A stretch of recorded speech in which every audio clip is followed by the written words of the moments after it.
Hello. Today's video is going to be a little bit longer. The assignment's kind of complicated. I wanted to go over it with you. Also, we're going to finish up everything leading up to the Revolutionary War, so it's a bit of a catch-up today. So sorry about this, but the good news is you get to draw and color later, which is kind of cool. So we left off talking about the Intolerable Acts. The Sons of Liberty had tossed a bunch of tea into the water, called the Boston Tea Party. They claimed it was the Mohawk Indians that did it, but they were just wearing feathers on their heads. Great Britain, absolutely outraged. They really lower the hammer on Boston. Just closing the port of Boston is a huge punishment, but then they take away their legislatures. They take power away from them, give it back to England.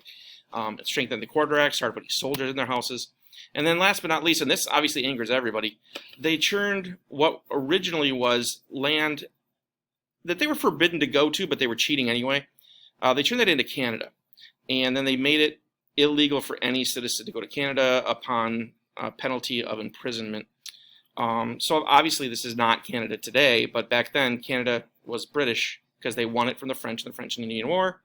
They turned this into part of Canada. So there were 13 colonies here, and then there was one massive colony up here.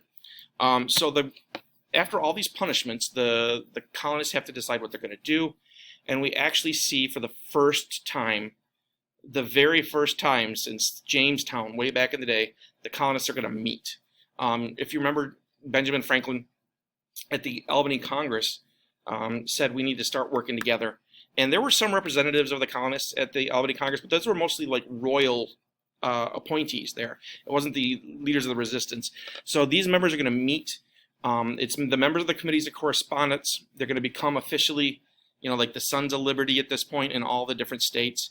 The leaders of these committees of correspondence are going to get together, and they're going to figure out what they're going to do about the situation in Boston. They don't know what they're going to do, but they know something has to be done, especially since they realize if this could happen to Boston, it could happen to anybody. If this could happen to Massachusetts, it could happen to anybody. So in September of 1774, 2 years before we even declare independence, we're not there yet, the committees of correspondence get together and they debate. And they don't really do anything. They just make a couple statements. And here's what those statements say. Real quick. It's called the First Continental Congress. Congress means meeting. Our Congress really is just a word that means to meet, to get together.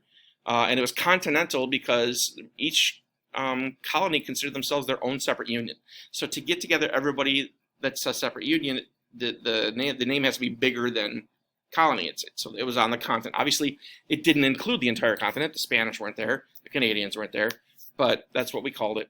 One colony didn't show up. Georgia didn't show up because they're a long way away. It was a long travel. As a matter of fact, at the Continental Congress, a week in, people were still showing up because they were traveling by horseback to get there. Georgia doesn't show up, but the rest do. The founding fathers, the famous George Washington ran the meeting. The beer guy, Sam Adams, who really was the firework that started the Revolutionary War. John Adams, his cousin, they're distant cousins. A bunch of other guys that signed the Declaration of Independence are there. Guys like Thomas Jefferson aren't. They're a little younger. But they don't really do anything. They just make a couple statements. And the first one is the repeal of the Intolerable Acts. Stop punishing Boston. That's not going to happen. The Tolerable Acts are there for a purpose. Parliament's ticked, the king is ticked. And then they also declared that the colonies had the right to govern and tax themselves. That is revolutionary, not in the concept that that's cool or new. It's actually a revolution. The only thing that the king and parliament were doing was governing and taxing the colonies. So if you say, dear parliament, you don't have the right to govern and tax us, that's saying that we are not your colony. So that, even though they're not declaring officially independence, saying that you don't have the right to govern us or tax us is saying that we're not your colony. So this is pretty heavy stuff. They haven't done anything about it yet, but they have made demands. And that's not something a colony does, and that's certainly not something a mother government or a mother country takes lightly. So the British are not going to do that. They respond to these demands by sending thousands and thousands more troops into the American colonies. I think it's something like 30,000 more troops are sent in. And remember, that's a huge force. That's an occupying force. That is an army that large is sent to send a message. It's meant to punish. And of course, where these soldiers got to live? In the houses of the colonists. Even because of the Quartering Act, even more invasive. So the colonists take the next step and they start to put together militias. Militias have been around for a while. A militia is not an army. A militia used to be a social club before this. The guys would get together in the town, they'd grab their gun, there's no sense of uniform or group cohesiveness or nothing. They'd get together in the town square, they'd march around a little bit, they kind of practice their accuracy. And really a militia was there just to defend the town from like a Native American attack or wild animals. Sometimes these militias turned into posses to chase down criminals and stuff like that. But they weren't really a good fighting force at all. But it was all they had. They certainly were not going to stand up against a well-trained army like the British. So some of these towns, like I think Boston had a 110-man militia. A lot of the villages had 15 guys. And they would get together once a month, march around. During this time period, as the British send more and more men over, these militias become more and more active, and they start training on assembling quickly. Okay, they all obviously live in different houses. They don't live in a barracks together. So if given the message, how quickly can you show up? And the goal was 60 seconds. So that's why they're known as Minutemen. They were expected to be ready at a moment's notice, like a firefighter nowadays. When the alarm goes off, timer starts. Let's go, let's go, let's go. So they're known as the Minutemen. This is kind of a tribute to the Minuteman. You'll notice he's not wearing a uniform of any sort. He's just got his home gun. He's just a dude.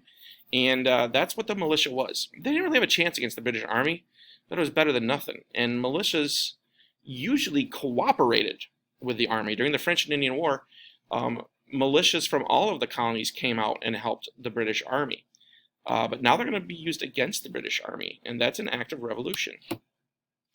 So the British start rounding up leaders, and they start trying to secure any stockpiles that they hear about, any stockpiles of weapons, any stockpiles of food that might be used by the resistance against the British. One of those, and probably the most important of those, was north of Boston. Remember, Boston's the scary place, not scary for the British, but where the British are most concerned about a revolution.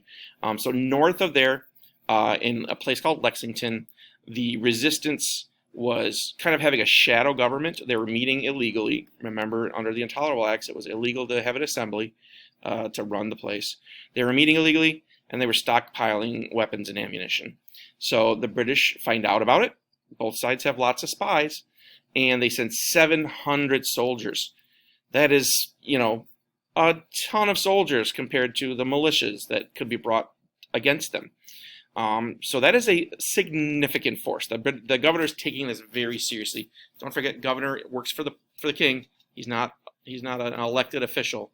He's there to make sure the rules are followed. So those 700 troops march north. There's spies everywhere, hoping to protect that stockpile for the resistance. And two of those guys are Paul Revere and a guy named William Dawes. Paul Revere gets all the credit. But he didn't really do most of the work. But they ride off to warn the Minutemen. They ride off across the countryside. These soldiers are marching, so the horse is faster. And he's riding through every town saying, the British are coming, the British are coming. 1 if by land, 2 if by sea. And what that means is there's an old church on a hill, Old North Church, okay? And they're going to hang 1 lantern if the soldiers are approaching Lexington from the south by land, marching. And they're going to hang 2 lanterns if they're approaching from the north by sea. Okay, what that tells the Minutemen where to go intercept them. So they actually hang 1, and because the soldiers are marching up, the militia of the area comes out. There's like 70 of them or something like that, and they block the British Army. The British Army, of course, can slaughter them if they want to. There's way more British Army men than there are militia or Minutemen, and they're actually more trained. But really, the militia men were just trying to prove a point that we're gonna stand up to you. They proved that point, and the leader of the militia tried to get his men to leave before they got slaughtered. And unfortunately, a shot rings out. Nobody knows who made the shot, but the shot is known as the shot heard around the world, because when that gun fires and the militiamen fire back, we have our first military action. The Boston Massacre if the citizens fired back at the soldiers, that would have been the kickoff of the Revolutionary War. But this is the first time that the soldiers of America, the militiamen, fire back. And so this is officially, unofficially, the beginning of the Revolutionary War. All of the history books point out to this is when we started fighting the British. We're not going to declare independence for over a year. So officially that's the beginning of the revolution, but we're going to have a whole bunch of battles before that. So this is the beginning of the Revolutionary War. 8 Americans were killed. They fire back, and then they start marching back. They seize the ammunition, they seize the weapons, they start marching back to Boston. On the way back to Boston, the spies for the resistance are running around to the villages, and the Minutemen from all across the countryside start ambushing the British as they're walking down the street. Don't forget, this is the British Army. They march in red. They march with a drum and fife corps. They let everybody know where they're going. So on the road back to Great Britain, all these militiamen hide behind buildings and behind walls and trees and pick off the British. And they kill a ton of these British guys, like way more than Americans were killed. The result was that the British did what they were supposed to do. They seized some leaders, they grabbed the ammunition, they grabbed the guns, but they were also incredibly embarrassed because they weren't supposed to be able to be taken out like this by the militiamen. The militiamen were supposed to be, dingy, dirty Americans that couldn't do anything. And this is the beginning of the Revolutionary War. So both sides get a win out of this. But what happens now is you can't go back. You can't say, sorry, never mind. Let's all find a way to get peaceful. It's going to be really hard to do that because we've now killed a bunch of British soldiers, and that's a no-no. All right, that's enough for notes. Hold on a second. We'll talk about your assignment. All right, welcome back. Sorry about the length of the video again. Today is a little complicated, but it is the end of section 3, whatever. Section 3. I'm going to ask you guys to draw a map today, and it's going to be a map of the battles of Lexington and Concord. All I want you to do is, if you want to do some extra research, do so. But based on what we learned, I want you to make a battle map. And here's what here's what a battle map looks like. And you can find this in Google Classroom.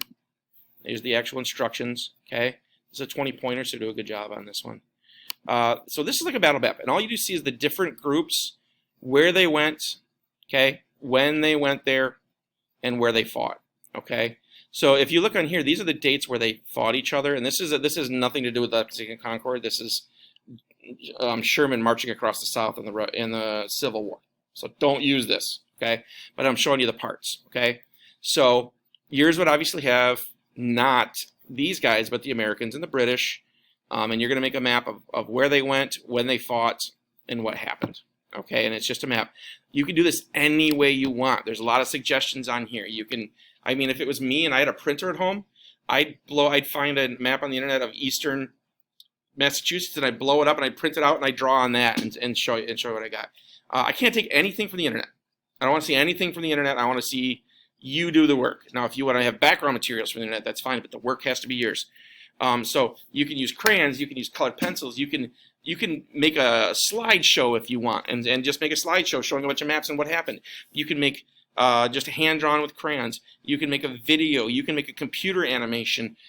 Go crazy. Do whatever you want, okay? But just hand it in. Show me what you got, okay? I need to see that you learned what I'm talking about. If you want to do more research on the battles, you may, okay? But you guys are more creative than I am, so I want to leave this up to you. You just have to make sure you have these 3 things. Who was involved against who, where they fought, and how or where they moved, which is arrows, okay? Make sure to label everything on there so I know what you're talking about, and hand it in, okay? Feel free to email me if you have any questions. Just be creative. As long as I can clearly tell you got it, and you put your best effort in, I'm happy. That's all I'm looking for, okay? Email, ask for Google time, or whatever you need if you have any questions. Good luck to you. Have a great day.